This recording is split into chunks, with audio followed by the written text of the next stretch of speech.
امریکہ اور ایران میں dead lock کے بعد روس نے ایک بار پھر ایران سے افزودہ یورینیم منتقل کرنے کی پیشکش کر دی ہے۔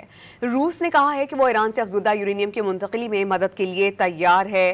روسی جوہری توانائی ادارے روزیٹم کے سربراہ الیکسی لیکاچیف کے مطابق روس اس بات پر غور کر رہا ہے کہ وہ ایران سے افزودہ یورینیم کی منتقلی میں کردار ادا کر سکتا ہے۔ انہوں نے تکنیکی مسائل کے ساتھ ساتھ امریکہ اور ایران کے درمیان اعتماد کے فقدان کو ایک بڑا مسئلہ قرار دیا۔ ادھر امریکی صدر اعلان کر چکے ہیں کہ وہ ایران سے تباہ شدہ یورینیم امریکہ لائیں گے، جبکہ ایران نے واضح کیا ہے کہ وہ یورینیم کا ایک ذرہ بھی امریکہ کو منتقل نہیں کرے گا۔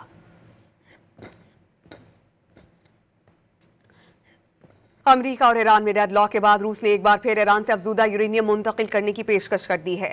روس نے کہا ہے کہ وہ ایران سے افزودہ یورینیم کی منتقلی میں مدد کے لیے تیار ہے۔ روسی جوہری توانائی ادارے روزیٹم کے سربراہ الیکسی لیکاچیف کے مطابق روس اس بات پر غور کر رہا ہے کہ وہ ایران سے افزودہ یورینیم کی منتقلی میں کردار ادا کر سکتا ہے۔ انہوں نے تکنیکی مسائل کے ساتھ ساتھ امریکہ اور ایران کے درمیان اعتماد کے فقدان کو ایک بڑا مسئلہ قرار دیا۔ ادھر امریکی صدر اعلان کر چکے ہیں کہ وہ ایران سے تباہ شدہ یورینیم امریکہ لائیں گے، جبکہ ایران نے واضح کیا ہے کہ وہ یورینیم کا ایک ذرہ بھی امریکہ کو منتقل نہیں کرے گا۔